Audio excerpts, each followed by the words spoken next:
miedo, la esperanza.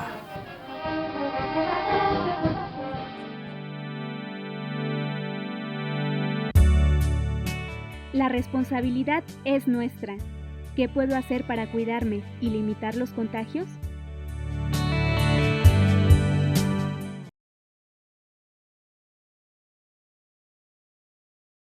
Buenas tardes, estamos platicando con Hilario y Malena, los responsables de un centro de producción agroecológica aquí en San Pablo, Huitzzo.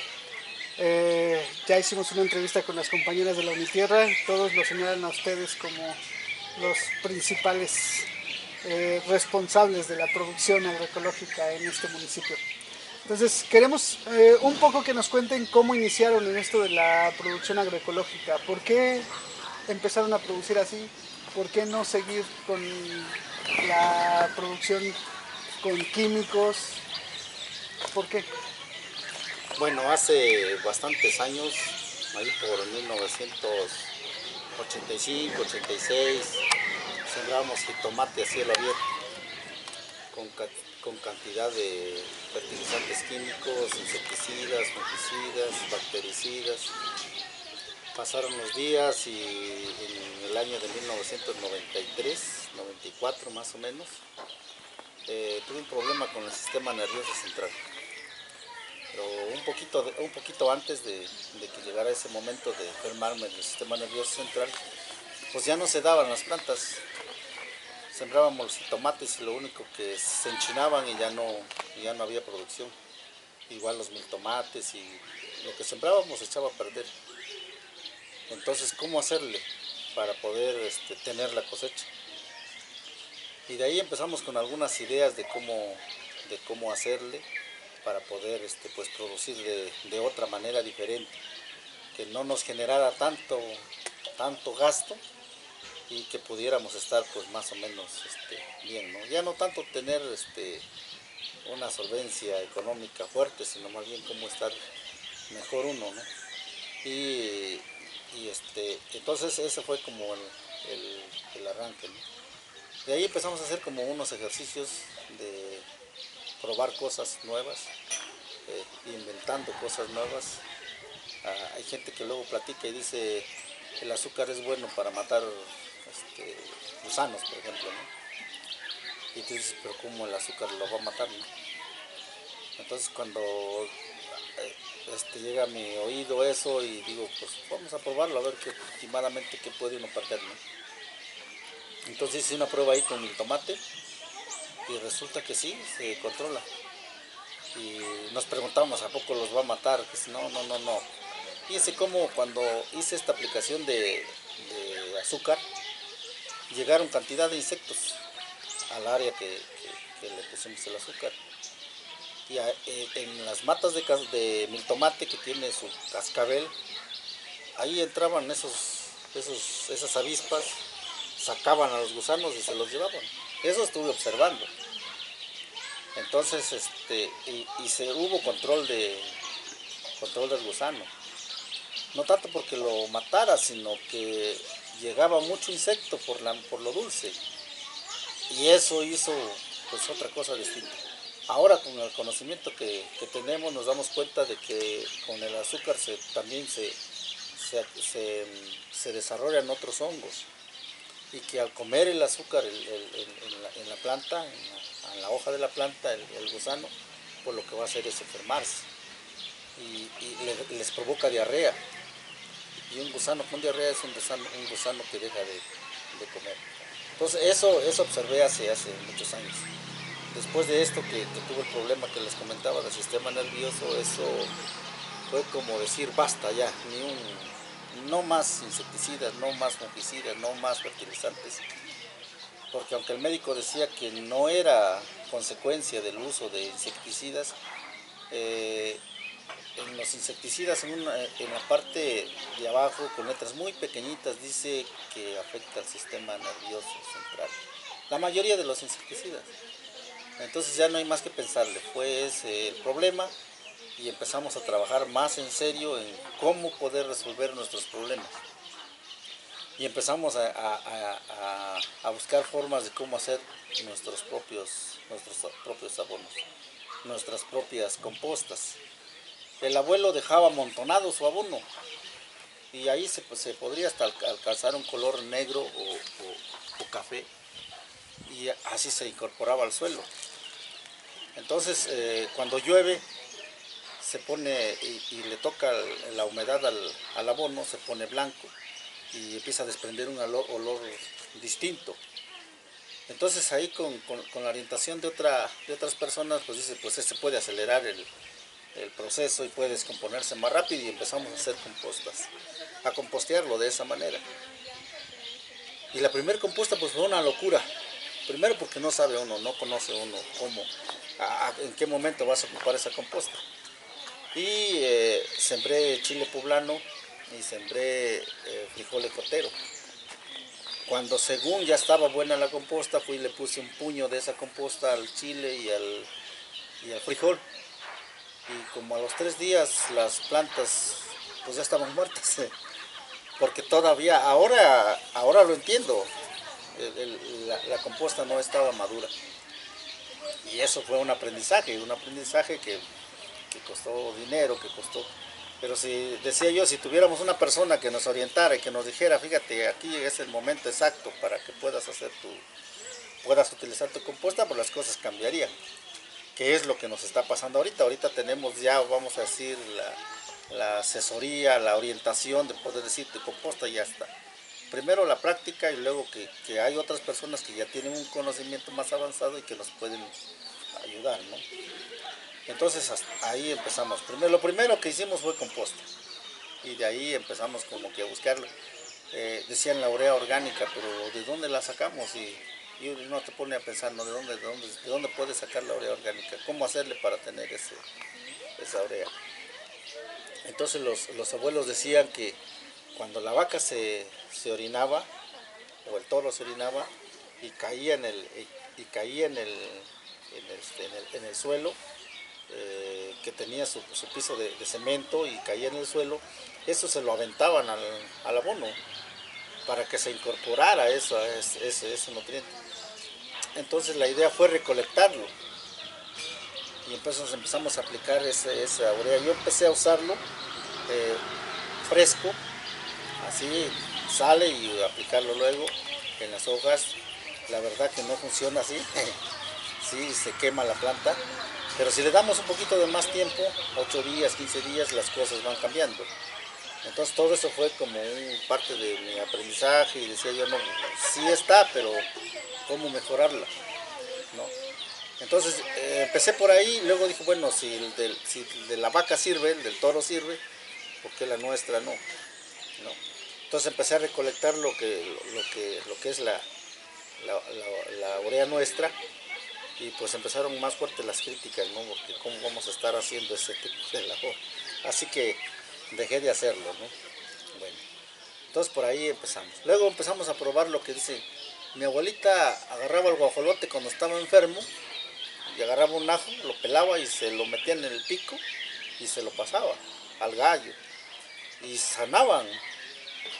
Entonces cuando estaban chiquitos los pollitos, lo que hacía es macerar el ajo y ponerlo entre el salvado o incorporarlo con el maíz quebrado, y se lo comían, o finamente picado, y el pollito se lo comía el ajo, y no había problemas de gripa para el pollo.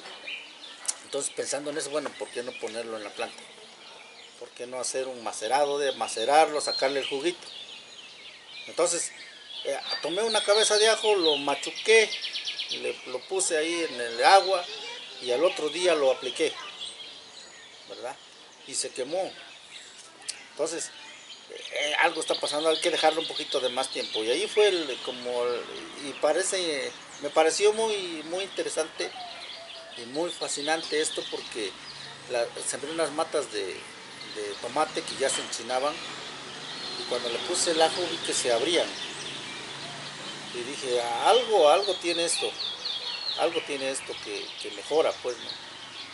Y ahí empecé a hacer el ajo. Después tuve una pequeña capacitación donde hablaban de las propiedades del ajo, que es un fungicida, que es un bactericida, que ayuda a controlar las viroses en las plantas. Dije, no, pues sí, esto es bueno.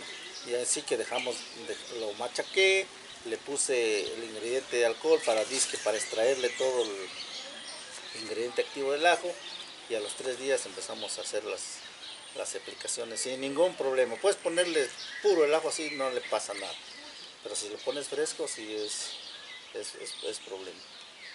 De ahí que, bueno, si el ajo es bueno y es un buen repelente y puede curar, pues las plantas también, ¿no?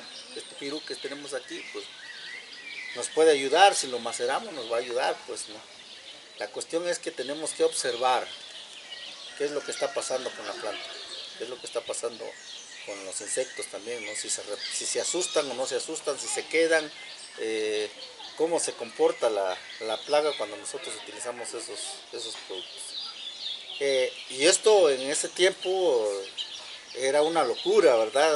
Pensar que puede uno hacerlo con esos extractos, ¿no?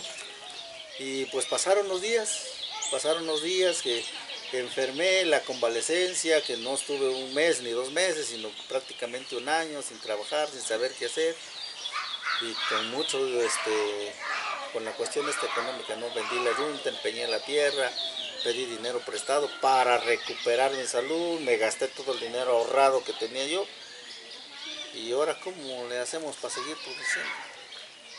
Se convirtió en un reto, para mí en un reto bastante fuerte.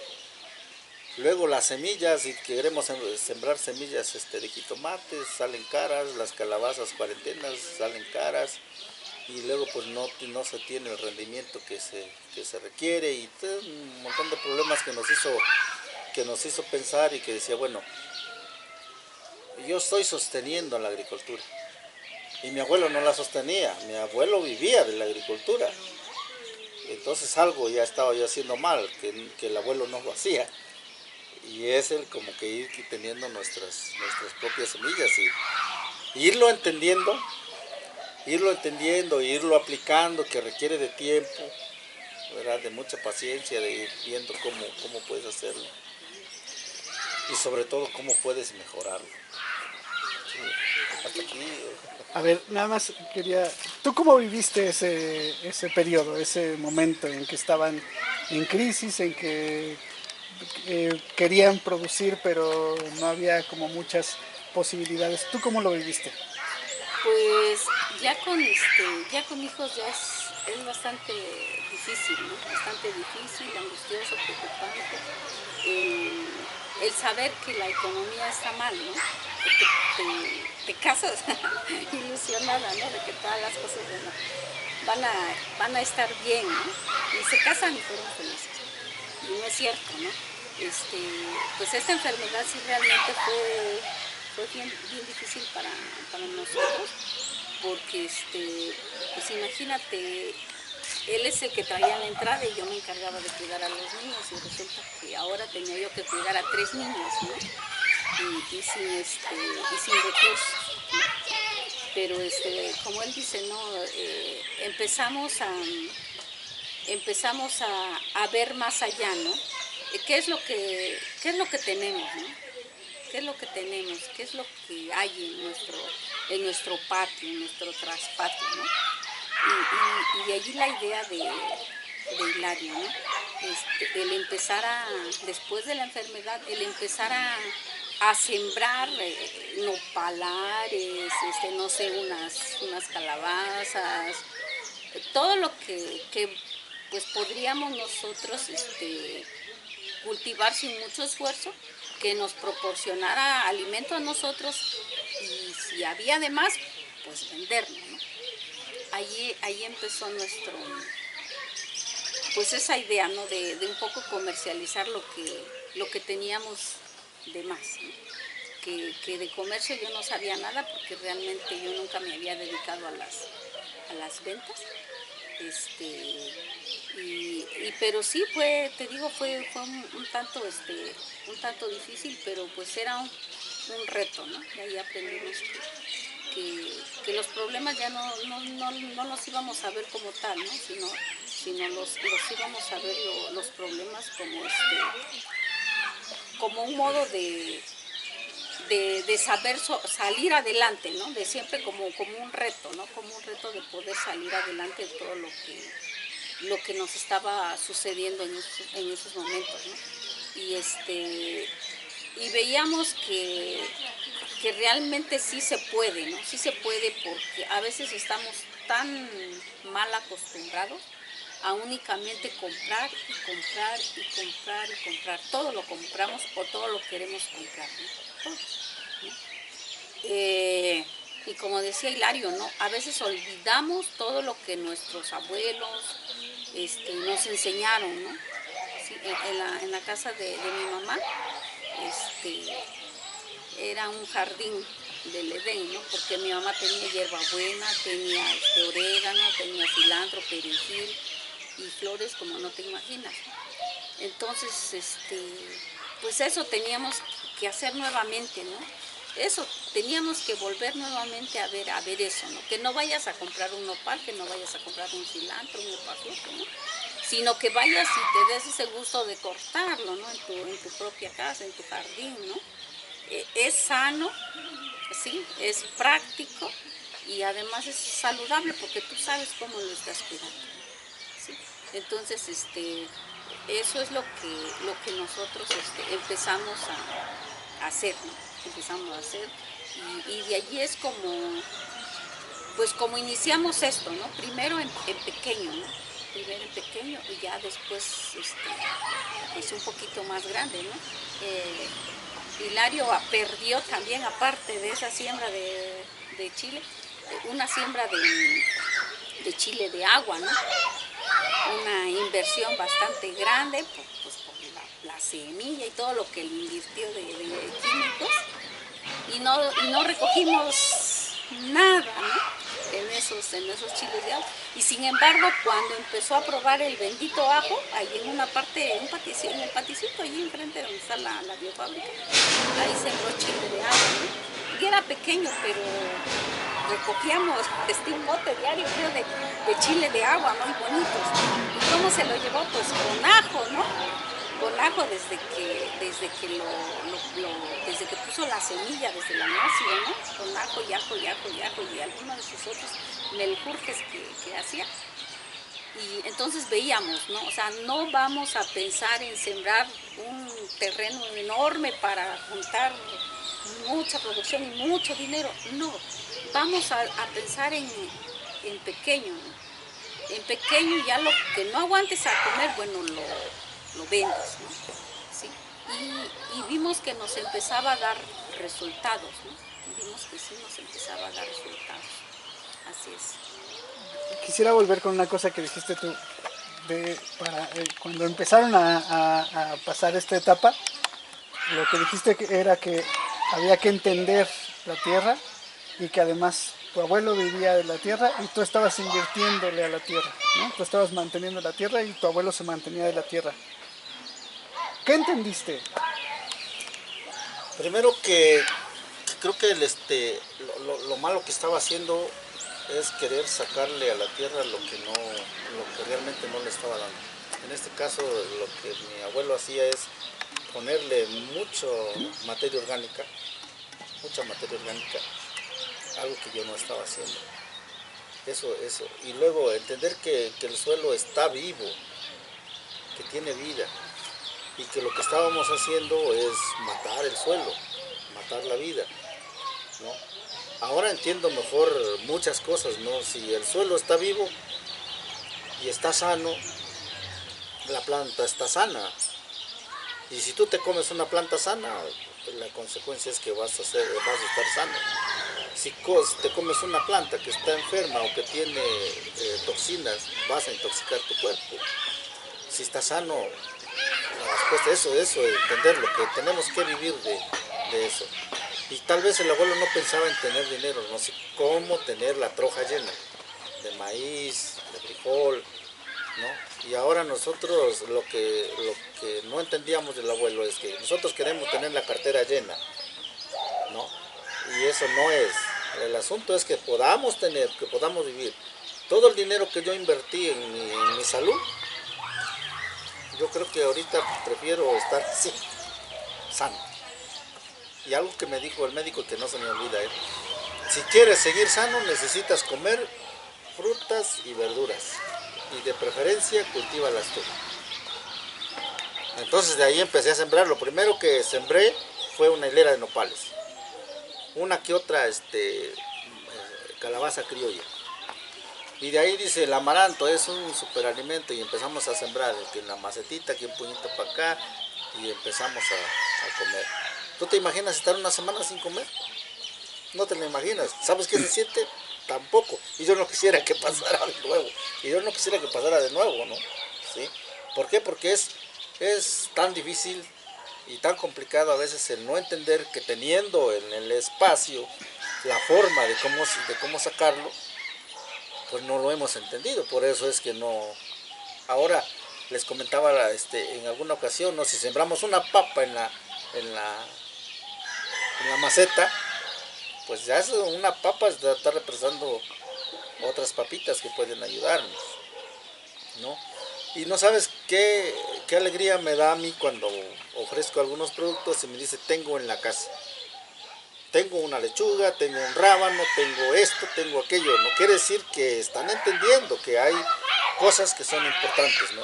Una cebolla, hay una cebolla criolla que me compartieron, que en el momento que tú no tienes cebolla puedes agarrar, quitarle el rabo y meterlo a los frijoles. O hacerte unos huevitos con frijoles. Y ahí está, sigue dando hoja. Entonces, ver todo, entender todo, que es una oportunidad lo que tenemos de poder mejorar, ser mejor persona y estar mejor físicamente, ¿no? Emocionalmente, ¿no? Eso tal vez no lo hemos entendido. El no tener dinero te mete en una situación difícil y si andas atrás de él es más complicado. Pero si tienes lo elemental o lo necesario aquí, que tu comida asegurada, yo creo que no habría. A mí me preocupaba demasiado eso, ahora no me preocupa tanto, sí, porque sé que, mira, por buena fortuna no utilicé nunca herbicidas, pero si en mi espacio hubiera utilizado herbicidas, te imaginas, hubieras acabado con las pequeñas hierbas que necesitamos como alimento, los quelites, las verdolagas, la lengua de vaca, ¿sí? Todas esas hierbas que son beneficiosas para nuestro cuerpo. Y los abuelos lo sabían, se lo comían crudo. El nopal lo pelaban, costaban en el campo, le quitaban la espina y así crudito pasaba. ¿Sí? Entonces, ¿cuántas cosas nosotros dejamos de hacer porque no entendíamos la razón? Porque mi abuelo tenía 80 años, 90 años, mi abuela que murió de 120 años, porque así comía, así se alimentaba. Para ellos lo más importante era nutrirse. Y para nosotros lo más importante es comer cosas que no nos nutran. Hay algo que te voy a comentar, que lo recuerdo ahorita, lo que me decía mi abuelita, que iba a llegar un momento en que iba a haber hambre, dice. Iba a haber mucha comida, pero no iba a haber, iba a haber mucho dinero, perdón, y no iba a haber comidas. Eso no suena lógico. Y decía, pero ¿cómo va a haber harto dinero y no va a haber comida? Si con el dinero se puede comprar lo que uno quiere. Y resulta que estamos viviendo en eso. Hay mucho dinero, pero hay poca comida, de verdad. Sí, hay poca comida. Y si cada uno descubre cuál es lo que realmente nos nutre, nos alimenta, lo entendemos y empezamos a comer. Yo aprendí a comer muchas cosas que no comía yo, inclusive la lengua de vaca, la hoja esta, no tiene un sabor desagradable, al contrario, hasta es sabrosa. Cuando alguien me comenta que esta hierba es buena, que esta hierba es comestible, lo primero que hago es probarla, ¿no? Y cuando yo cultivo mis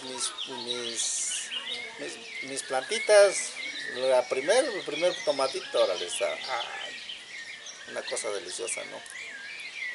Sí, unas verdolagas así, sin cocer también en la ensalada, no. Un vasote de agua de verdolaga, no, hombre.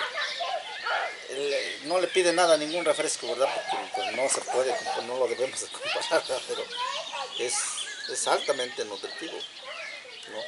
Si queremos estar sanos, pues, ¿no? Entonces, después estudiaron un poco de agroecología, ya se capacitaron en algunas cosas y ahora producen abonos, producen muchas cosas. ¿Qué tanto producen ahora? Híjoles, pues como pasa el tiempo y nos vamos capacitando y vamos teniendo pues esa idea de cómo hacerlo, nos juntamos por ahí con otros compañeros y le decíamos qué podemos hacer en esta cuestión de los insecticidas. Al principio éramos hartotes, como 20, y quedamos como 8, 9, 10, y a veces uno va, otro llega. Y entre de eso, pues llega la capacitación, se acerca Puente con nosotros, la red de Amaranto, y empezamos a hacer otra cosa distinta. Y empezamos a producir abonos pues, en más cantidad. Solamente escuchábamos de los microorganismos de la montaña. ¿Y sabe qué será eso, verdad? Cuando ya empezamos a trabajar esta parte, no, pues es lo más sencillo, lo más práctico y que nos trae muchos beneficios, ¿no? Y ahí tenemos un biofertilizante, ¿no? Y ahorita entre todos los compañeros, con el apoyo de la red de Amaranto y de Puente, pues tenemos, ¿qué será? ¿Qué te gustará? Unos 2.000, 2.500, 2.600 litros de biofertilizantes. Que los terminamos, los volvemos a hacer y hay alguno que se interesa y lo quiere empezar a usar, se lo vendemos y así está. ¿Sí? Tenemos composta, que se va a terminar la composta y vamos a compostear más y hay que seguirle haciendo. ¿Sí? Fíjate, algo que es bien interesante en esto, que a mí me llama mucho la atención cuando el técnico me dice, oye, ¿a usted cómo considera su suelo? ¿Vivo o muerto? No, mi suelo es el mejor. Primero porque he utilizado micorrizas, he utilizado boverias, michodermas, bacillus y he metido mucha composta en el área y lo considero que está sano. Y dice, bueno, vamos a hacerle un estudio de cromatografía. Y cuando hacen el estudio mi sorpresa es grande, resulta que el suelo estaba muerto. Entonces me dije, bueno, ¿qué estoy haciendo mal? ¿Qué estoy haciendo mal para que mi suelo esté así? Y empezamos a aplicarle microorganismos de la montaña y el suelo empieza a abrirse. El suelo empieza a estar vivo. Es tanto así que ahorita ves el suelo y tiene otro color, está más suave, tiene más porosidad, tiene más lombrices. Quiere decir que el suelo se está sanando. Unas matas de jitomate criollo que teníamos las primeras veces, 3, 4 jitomatitos. Ahorita ya alcanzaron 2 metros y medio las matas. ¿Qué quiere decir que el suelo va mejorando? Es un proceso. Es un proceso que lo vamos a ir entendiendo. Afortunadamente o desafortunadamente, no sé cómo sería, que esto de enfermarme del sistema nervioso fue como el detonador de poder decir ya. Y a veces me pregunto qué más me va a pasar para que pueda yo cambiar en otras, hacer otras acciones, ¿no? Y eso es como importante también, ¿no? Que vayamos haciéndolo y que vayamos en el proceso. En una de las capacitaciones decía el ponente que necesitamos 70 años para regenerar el suelo. 70 años.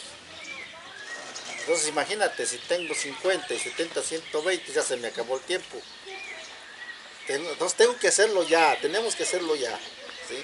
Y empezar ya en casa, en la pequeña parcelita, porque el tiempo para mí se está acabando, ¿verdad? ¿Ustedes creen que en este momento de pandemia toda la comunidad aquí en Huitzó, pero también en otros lugares del mundo, pueda pensar en una vida más sana? ¿Creen que hay posibilidades? Yo creo que sí. Yo creo que sí, porque esto es como la oportunidad de poderse decir qué está pasando conmigo, qué estoy haciendo, o por qué esta situación, ¿no? Si del tiempo que yo me vengo alimentando más o menos bien, y así lo he considerado, pues me enfermo menos, tengo menos problemas de salud. Entonces quiere decir que esto que yo estoy haciendo, que estoy comiendo, pues me está beneficiando. Mis hijos están sanos, mi esposa está sana. Entonces quiere decir que si retomamos esto, pues vamos a estar mejor, ¿no? Y que pues es la oportunidad de poder retomar lo que hemos olvidado y de mirar de tener como la esperanza, ¿no? de que esto va a mejorar, pero desde nosotros, desde aquí. No esperar que otro venga a solucionarnos la situación, sino que nosotros ir buscando la forma, ¿verdad? Si me hubiera yo puesto a esperar que alguien vaya, que alguien me motive, que no, yo me hubiera yo muerto hace varios años, ¿sí? Entonces, hay que empezarle y hacerle y buscarle. Ahorita hay mucha información de esto, de la agroecología. Cuando yo empecé decían que estaba yo loco, ¿sí? Ahorita donde quiera te hablan de agroecología, te hablan de que hay que comer sano, te hablan de compostas, te hablan de, ¿cómo le llaman el bokashi? Y un montón de maneras de hacer compostas. Antes lo buscabas y a duras penas y no te daban razón de qué cosa era una locura. Ahorita tenemos esa oportunidad y hay que aprovecharla. Hay que sacar toda la información de donde podamos y hay que hacer nuestra práctica en la casa y hay que sembrar un arbolito frutal, un limonar, por lo menos un naranjal, si el espacio no es muy grande, pero hay que hacerlo. Creo que sí es importante conservar nuestras semillas. Y inclusive es importante también adaptar otras semillas a nuestro entorno para que podamos, que sean nuestras semillas, no depender de otras semillas. Desde los jitomates, ahorita tenemos como unas 7 variedades criollas que nos las hemos estado compartiendo. Hemos participado en unos intercambios de semillas y hemos intercambiado semillas y de ahí nos hemos traído esas variedades de jitomates, ¿sí? Que no necesitamos irlas a comprar, ¿no? Igual el cilantro, igual el maíz, tenemos que hacerlo porque de ahí está la soberanía alimentaria, el derecho a una buena alimentación, pero también tenemos que hacerlo nosotros. Es importante, creo que es fundamental en nuestra vida, tener nuestras propias semillas. Si sembramos el cilantro, dejemos una matita para que nos dé semilla. ¿Sí? Si sembramos el perejil, dejemos una matita para que nos dé perejil. Si sembramos el amaranto en una parcelita para hoja, dejemos una matita para tener la semilla, ¿sí? Y si perdemos nuestra semilla, vamos con el vecino que sabemos que tiene semilla y de esa manera podemos hacerlo. Pero sí es importante, ¿no? La soberanía creo que va a depender de que nosotros cuidemos nuestras semillas y que las tengamos disponibles los 365 días del año, que sean nuestras. ¿Tú ya tienes un banquito de semillas? Tengo algunas semillas, no todas, pero sí tengo algunas semillas de cilantro, de lechuga, algunas semillas de maíz, algunas semillas de calabaza. Hay muchas variedades de semillas de calabaza, unas que producen bastante, otras que producen menos, unas con un sabor, otras con otro sabor, y todas esas hay que aprovecharlas. El frijol delgado, ¿sí? Entonces sí, no es mucha la que tengo, pero sí, sí tengo para poder ir cultivando. Porque podemos pensar que necesitamos tener así como, no, semillas que puedan irse rotando para no perderlas. Este año las siembras, dejas tu tanto de semilla y vuelves a sembrar. El vecino que tiene un espacio más grande a lo mejor siembra más y ese puede tener para decirte aquí tengo tantos costales para venderte y que puedas tener más semillas. Nuestra área de producción no es la pregunta que hacían, ¿cuánto necesitas para que puedas alimentarte tú y tu familia? Son 10, porque familia numerosa, ¿no? No, pues 5 hectáreas. Y dicen, no, con 40 metros cuadrados bien sembrados tú tienes para comer. Y decía yo también, fíjate, a pesar que decían que yo estaba loco, si no, también ya está deschavetado, ¿no? Pero tiene mucha razón. Aquí nomás es saber cómo hacerlo para poder obtener la cantidad de verduras o de lo que tú quieras. Y por ahí vamos a empezar. Bueno, nosotros que distribuimos la verdura nos damos cuenta que la gente ahorita sí está realmente como interesada un poquito más por su alimentación, ¿no? Como que ya esto como que les está haciendo pensar un poquito, ¿no? Pensar un poquito de que si el cuerpo está sano, o sea, la enfermedad es obvio que no va a llegar así tan fuerte, ¿no? Porque vas a tener cómo defender, ¿no? Tu cuerpo se va a poder defender. Y vemos también que hay gente que nos pregunta, ¿no? ¿Cómo puedo sembrar o dónde puedo sembrar? ¿O tú qué opinas que se da aquí, no? Y eso es bastante bueno, ¿no? Otras personas nos dicen, no, pues ya voy a empezar a sembrar ya, un naranjal o un misperano, lo que sea, pero ya. Entonces, vemos que sí está interesada, que sí está un poquito como pensando las cosas, ¿no? Porque, bueno, nosotros siempre les comentamos, ¿no? Llena tu patio, tu casa, el espacio grande o chico que tengas, pues de un arbolito, ¿no? Y de preferencia frutales, ¿no? ¿Por qué? Porque de allí a cualquier momento vas y cortas y obtienes, ¿no? ¿Sí? Pero bueno, volvemos a lo mismo, ¿no? Lo que en un momento dado nos enseñaron nuestros abuelos, nuestros viejos, es bien importante retomarlo, pues, ¿no? Pero realmente se nos olvida, queremos todas las cosas bien fáciles, ¿no? Ir al mercado o al súper y allí ya todo lo tenemos a la mano, ¿no? Pero si pensamos un poquito ellos la salud que tenían, pero qué comían, de qué se alimentaban, pues de eso, ¿no? De un níspero, de una guayaba, de una granada, pero que lo tenían en su patio, ¿no? Lo tenían en su patio. Y eso ya nosotros lo dejamos, ya nosotros queremos unos chabacanotes, nosotros queremos no sé cuánta fruta extraña que vemos por allá y eso lo queremos, ¿no? Ya no queremos una mora como esta, ¿no? Que están tan ricas.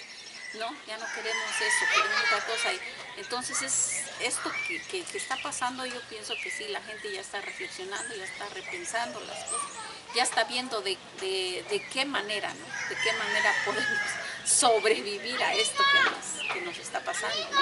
Y nos damos cuenta que, pues, como decía Hilario, ¿no? A veces por más dinero que tengas no te lo puedes comer.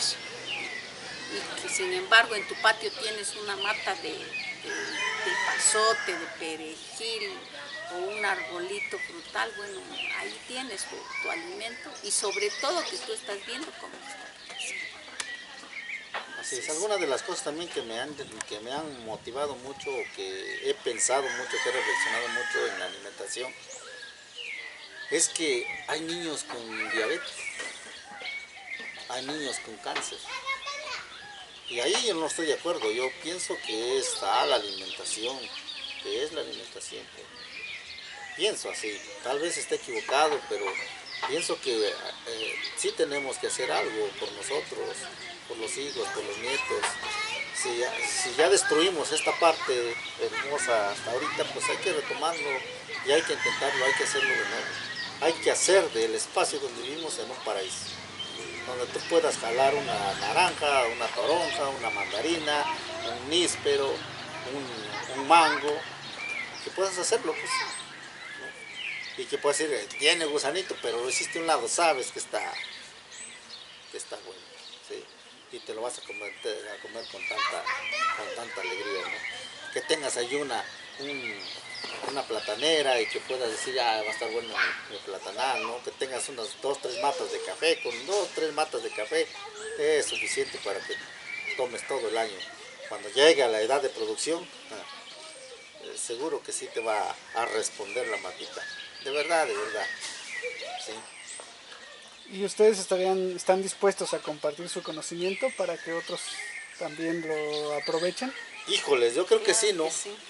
Yo creo que sí estamos, pues, compartir hacer las cosas que que esté en nuestras manos, ¿no? ¿Creen que es importante? Es importante, sí, es importante hacerlo. Podemos llegar y alcanzar las cosas si nosotros intercambiamos todo el conocimiento que tenemos en Huitzo, en Suchil, en Telis, en San Juan, en todo el valle de Etla, las cosas serían totalmente distintas porque aprenderíamos mucho.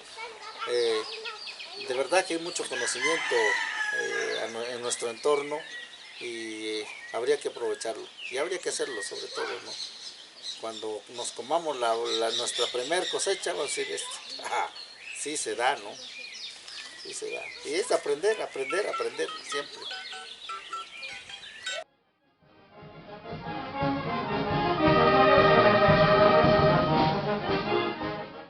Esta fue una producción de la Unitierra de Oaxaca.